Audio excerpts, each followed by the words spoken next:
Le casino vous plume, sauf que, quand la main parfaite se présente, vous misez gros, et c'est vous qui faites sauter la banque. Tu as un peu répété ce discours. J'ai parlé trop vite, n'est-ce pas, Rouge? J'ai eu l'impression de précipiter les choses, non? C'était bien, j'ai aimé.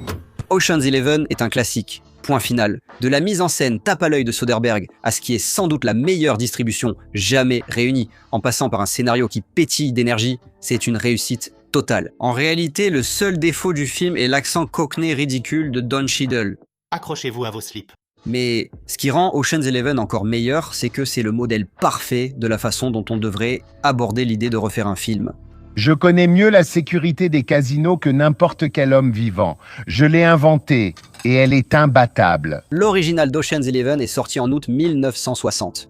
Le film, si vous ne l'avez pas vu, n'a que peu de ressemblance avec le chef-d'œuvre que Soderbergh réalisera plus tard. Le film raconte l'histoire lente et décousue de Danny Ocean, incarné par Frank Sinatra, qui organise un braquage avec son ancien peloton de soldats de la Seconde Guerre mondiale. Ces anciens membres de la 82e division aéroportée ont pour objectif de cambrioler simultanément 5 casinos, repartant avec un peu plus d'1 million de dollars chacun. Cependant, ce concept palpitant n'a rien de tel dans le film final. Les 30 premières minutes sont un fouillis où Ocean et son complice Jimmy Foster, joué par Peter Lawford, essaient de recruter leurs anciens collègues. Le seul problème, c'est nul. Je pense que la seule raison pour laquelle je me suis lancé dans ce coup, c'est pour pouvoir te revoir. La réunion de l'équipe, habituellement le meilleur moment d'une histoire de groupe, est ici décevante. Toutes les introductions de personnages sont tellement banales qu'on les oublie aussitôt. Eh bien, à part l'introduction de Sammy Davis Jr., bien sûr. Pourquoi? Parce que c'est littéralement lui en train de chanter. Il est charismatique, il illumine l'écran et te donne immédiatement tout ce que tu dois savoir sur l'attitude insouciante et joyeuse du personnage. Si seulement le même soin et le même savoir-faire avaient été accordés aux séquences d'introduction des autres personnages, peut-être qu'on aurait eu une histoire qui valait la peine d'être regardée. 50% de quelque chose, c'est mieux que 100% de rien. Le film dans l'ensemble est terne, sans inspiration et mal rythmé. L'histoire n'a aucun élan. Les dynamiques entre les personnages, en dehors d'Ocean et de son ex-femme, sont oubliables. Et les braquages eux-mêmes relèvent davantage du pur fantasme que de l'évasion relativement réaliste que le film semblait proposer au départ. Pour couronner le tout, la tentative du film de proposer une fin poétiquement ironique avec l'argent volé caché dans le cercueil de l'un des voleurs décédés d'une crise cardiaque pendant le tumulte ne fonctionne pas et vous laisse simplement avec le sentiment « Pourquoi ai-je regardé tout ça ?» Le défunt est en cours d'incinération. En résumé, le film a été fait pour que Sinatra, Martin et le Rat Pack passent du temps ensemble pendant qu'ils se produisaient en résidence à Las Vegas. Et cela se ressent. Le film donne l'impression d'avoir été fait après coup à presque tous les niveaux. C'est ici que commence le plus intéressant de cette histoire. Normalement, un projet comme celui-ci serait oublié avec le temps, condamné à l'obscurité, pas assez niche pour recevoir une réédition physique de collection chez Arrow ou Vinegar Syndrome, et pas assez grand public pour être réévalué par Criterion. Et ce que vous avez eu, c'est un producteur avec une vision, voyant un diamant brut. Jerry Weintraub. Jerry Weintraub, c'est Jerry Weintraub, c'est Jerry Weintraub, c'est un battant. La plupart attribuent le succès du film à Soderbergh, mais Weintraub fut le super producteur qui a découvert cette perle sur une plage de galets et l'a reconnue. Une franchise gigantesque en devenir, Weintraub a eu l'idée d'utiliser la structure d'un film de casse avec beaucoup de stars pour recréer ce type de film de studio à l'ancienne, permettant aux acteurs de se retrouver et d'être cool. Dans un monde avant les univers de super-héros interconnectés, l'idée de Ocean's 11 était un pari risqué et coûteux. Réunir toutes les plus grandes stars de cinéma de leur génération dans un seul film. Vous avez eu un tarif de groupe ou quelque chose comme ça? Pour que ce projet fonctionne, Weintraub savait qu'il devrait le rendre stimulant sur le plan créatif et convaincre Steven Soderbergh, le réalisateur de Sexe, Mensonges et Vidéo et Hors d'atteinte, de venir diriger cette entreprise gigantesque. En ajoutant à cela l'idée d'avoir un auteur de films d'art et d'essai, comme Soderbergh à la barre, ce projet allait soit s'effondrer lamentablement, soit devenir un chef-d'œuvre intemporel. La structure de base du film n'en reprend l'idée que dans l'esprit.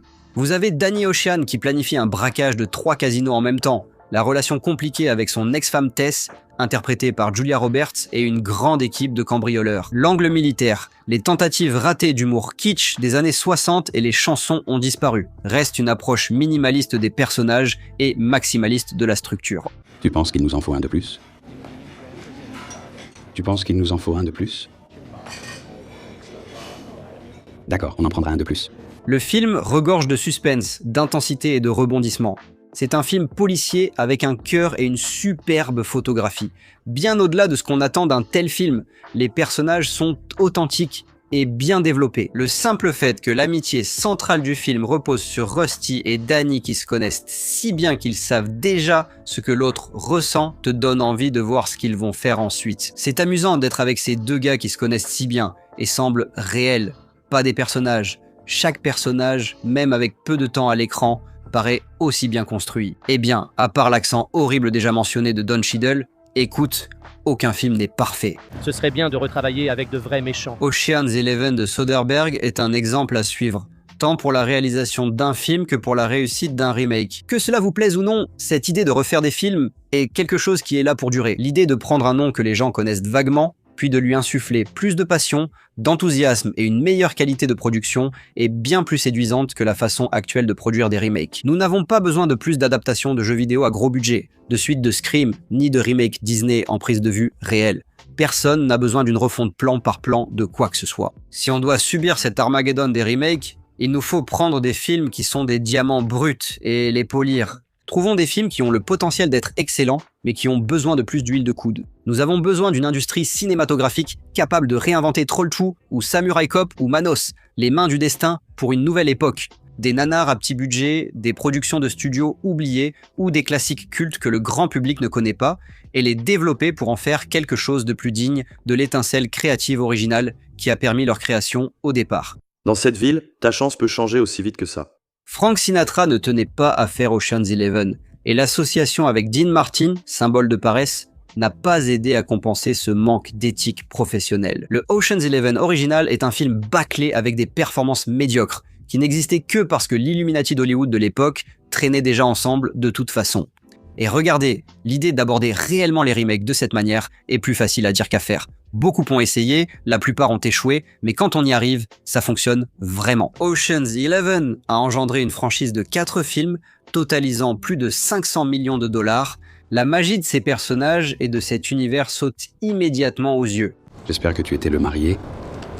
Ted Nugent a appelé, il veut récupérer sa chemise. Mais pour prouver à quel point il peut être difficile de réaliser ce tour de magie, regardez simplement Ocean's 8. Quand il a été temps de faire un reboot de la franchise, qu'ont-ils fait? Pas une successeur spirituelle, mais essentiellement un simple remake. Debbie et Lou, ce sont des copies conformes de Danny et Rusty. Même la franchise qui est l'exemple parfait de prendre l'esprit de la chose et l'adapter, n'a pas réussi à le faire une seconde fois avec succès. Ils ont choisi la facilité en donnant aux gens ce qu'ils pensaient vouloir. Au final, l'industrie refuse d'en tirer la leçon. C'est bien plus facile de simplement produire quelque chose qui correspond exactement à ce que tout le monde sait qu'il va vouloir. Blanche-Neige, mais cette fois avec des prises de vue réelles au lieu de l'animation, ça semble être un bon plan. Auchan fonctionne car tous les participants ne le voyaient pas comme un tremplin vers le prochain Graal de carrière, mais voulaient vraiment le réaliser. Tous ceux qui ont participé au projet aimaient évidemment vraiment le sujet et les autres personnes avec qui ils travaillaient. Ils sont tous pour moi. Tu sais, j'aime faire ces films. Ces films sont bons pour moi. Bien sûr, Soderbergh est un peu une exception dans le sens où ses films de commande ont toujours une idée ou un thème central. Tout son travail est en dialogue avec lui-même. Mais même ainsi, regarde des exemples comme L'Armée des Morts de Zack Snyder, The Thing de John Carpenter ou Scarface de Brian De Palma. Lorsque cette approche de construction narrative est utilisée, on obtient des résultats bien plus intéressants et passionnants. Quand ce n'est pas le cas, tu obtiens le remake de Robocop, Psychose de 1998 et Ghost in the Shell en live action. Si on investit 200 millions dans un film, essayons d'apporter une idée nouvelle. Pas juste répéter l'original. Avoir un propos original, c'est là le problème. Ce n'est pas du tout ce que fait Hollywood aujourd'hui. Il s'agit juste de tirer le maximum d'argent de tout ce qu'ils peuvent. Et donc, cette approche est rarement adoptée. Mais peut-être, juste peut-être, si on se rassemble tous et qu'on crie assez fort, peut-être que les décideurs ne laisseront plus jamais Don Cheadle faire un accent anglais. Bande d'abrutis. Tu n'avais qu'une seule chose à faire. Eh bien, c'est tout pour cet épisode. Qu'en pensez-vous? Devrait-il refaire un autre film essentiellement oublié? Si oui, lequel suggéreriez-vous? Laissez votre avis dans les commentaires ci-dessous. Et comme toujours, aimez et abonnez-vous pour plus de vidéos comme celle-ci.